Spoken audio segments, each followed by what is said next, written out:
Hey guys, I'm Sam Whiteout, and I set forth on a partnership with Absolut a couple months ago. And our goal was to leverage the relationships that I had and the resources that Absolut had, so we could bring people together to talk about the things that a lot of times we don't want to talk about. And so today, what we were able to do is I was able to call on some of my really, really good friends, people that I work with, but people who I also hang out with.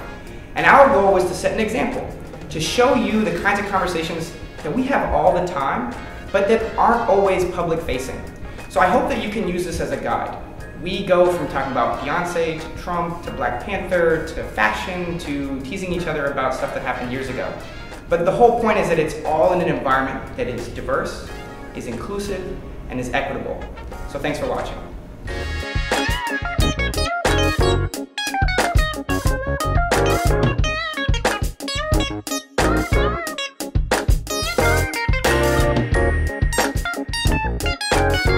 Okay, so I want to start by talking about something that we have not gotten to talk about yet in like full. Can we talk about Beyonce's Coachella performance? Can we? Can we? Everybody mad. Listen. It was everything. Just black AF at Coachella. It was excellent. Did y'all see the photo from the stage? Her sort of silhouette is outlined, and you just see a crowd of white faces. Yes. Well, With just that's why I think it was so brilliant, right? Because there is nothing that she and her team do that's not completely thoughtful, right? Yeah. So she knows the Coachella audience. She knows who can afford those tickets. And Beyonce has a very, very diverse group of fans, but at Coachella specifically, you are performing to a largely white clientele. And she was like, I'm going to give you a piece of black culture that you probably have never seen before. That is most specific. likely have never Yeah, and that is like rich and beautiful and awesome and funny and just brilliant. And you are going to be in awe. Well, it's kind of like what she did at the Super Bowl, right? She knew, first of all, she was Bruno Mars's act, right? So that was also kind of, we're thinking, Beyonce's usually center stage, but she's coming because she's the feature, right? Yeah. She's the feature. And then she shows up as a Black Panther. In that moment, she is so strategic and has gotten to this place with her brand where she says, I've always been black and I've always cared about these issues, but now I'm going to make you at least know about these issues, whether or not you care about them in that setting, because there were some people who were mad, some people at Coachella who were probably mad, but I'm still going to bring my culture here unapologetically, especially in this moment.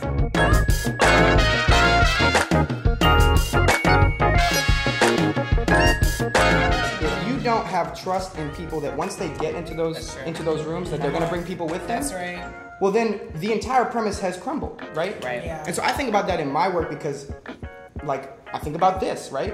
If I have these opportunities and I don't use them to bring other people up, then I have defiled everything that I say that I care about. Right. And I think it also touches on, not that we don't necessarily have to get into too much sort of, nobody likes talking about Trump, it's not particularly fun, but the political landscape right now is that there are a lot of people out there who have broken the trust that they say, when I get there, I'm gonna take care of you. Right. And then they get there and it's like, I need a little bit more time. You're taking care of yourself. Right. No, but this is, so one of my favorite Shirley Chisholm quotes, of course, Shirley Chisholm, the first black woman to seriously be a candidate for president, unbought and unbossed, helped found the Congressional Black Caucus. She said that if they don't give you a seat at the table, bring a folding chair. But I like to extend that and say, bring a folding chair and bring 10 other folks with you, right? Because that is your function. Don't be so excited that you finally got a seat that you forget the purpose of that seat, to your point.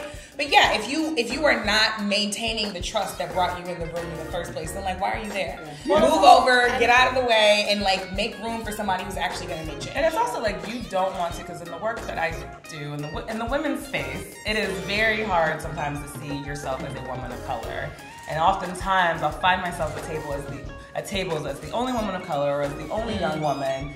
And I'm like, this actually doesn't work because I can't speak to all black communities. I can't speak to all young women communities. And actually, if you brought more of us around the table, we could have an authentic and real, engaged, enriching dialogue. And then the onus of my community's success and liberation isn't all on me. When we talk about representation, it's not about the colors of the people. It's about the nature of the conversation. We would be having a different, perspectives. And the perspectives and the ideas. And so, I mean, you can't be true to your mission. Like, I work at an organization that's focused on protecting democracy, and so we recently had a conversation about, well, we haven't really had a democracy, so this is, so we're trying to build something we've never experienced. So we're actually building the plane as we fly. We're building a democracy. We're not really protecting it. And when we think about, you know, both diversity within the organization, but also the projects we work on, the validators, the reporters that we reach out to, kind of across the spectrum, it's not just about, well, it'll look good and we'll signal certain things. It's about we're missing ideas. I just had a conversation with a China scholar who does feminism and authoritarianism, and I'm like, we need more gender perspective in this work. We're missing lenses. I think part of it, though, is that the political reality on a national level is very black and white. There is not a lot of room for nuance because there are very serious attacks being lodged by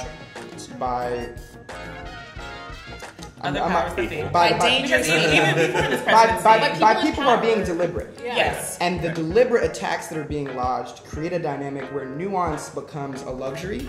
Because on a day-to-day basis, you're simply having to deflect, large-scale attacks. What we've honed in on essentially is that the way that you comport yourself with a large platform, whatever large may be defined as, has to be fundamentally tied to the way that you would comport yourself with no platform. Integrity. Absolutely. Right? Authenticity is key. And that gives you more credibility. That is sustainable. Right? Bringing people in is sustainable. It's not going to reduce the extent that I can have success. It's not going to reduce the extent to which I can be effective. It's going to multiply it, right? And just look at Black Panther.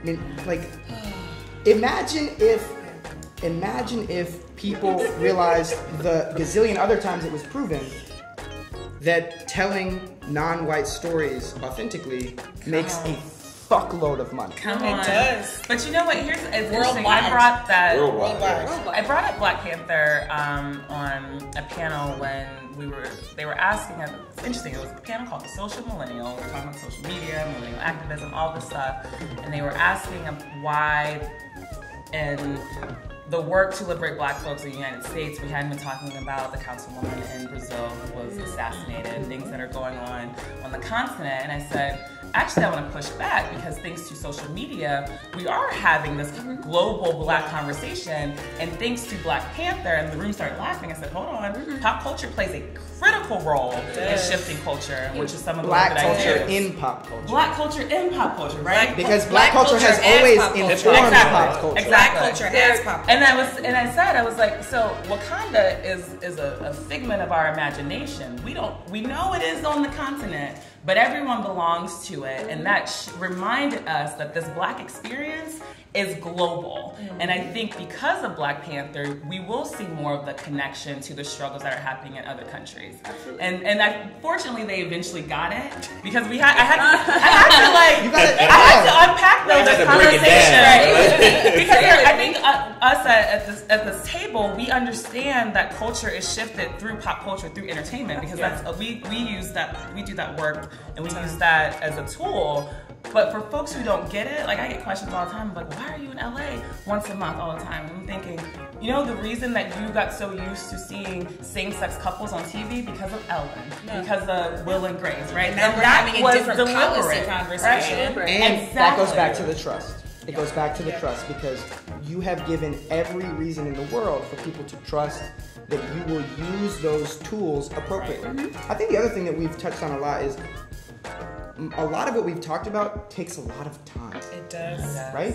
Time, study. Whether, we were having a conversation and you were telling me about some of the work that you do. Some of it's pro bono, some of it's not, to help people out with their rent situation, with landlord issues, right? That is as critical to the disruption of all the ugly shit that we've talked about as going to LA and normalizing the public-facing side of same-sex and same-gender loving couples, right? And I think that what's so cool about this is we are proof that a multitude and diversity of perspectives, of geographies, of races, of genders actually produces more value. Yes. More value morally, more value socially, because y'all are my friends, right? Like, and not in some kind of like false kumbaya. No, like, right? In a really substantive way that pushes all of us. Exactly. And if we can create social dynamics, whether it's through, talking about Beyonce or anything else, that are coherent and cogent, with the self-reflection, with the trust, with the consistency, the time, right? Then all of a sudden it's integrated, it's normalized in a way that it's going to happen without us knowing. Here's to having fun and doing some good at the same damn time. That's right. Cheers to that. Yes. Amen. Cheers.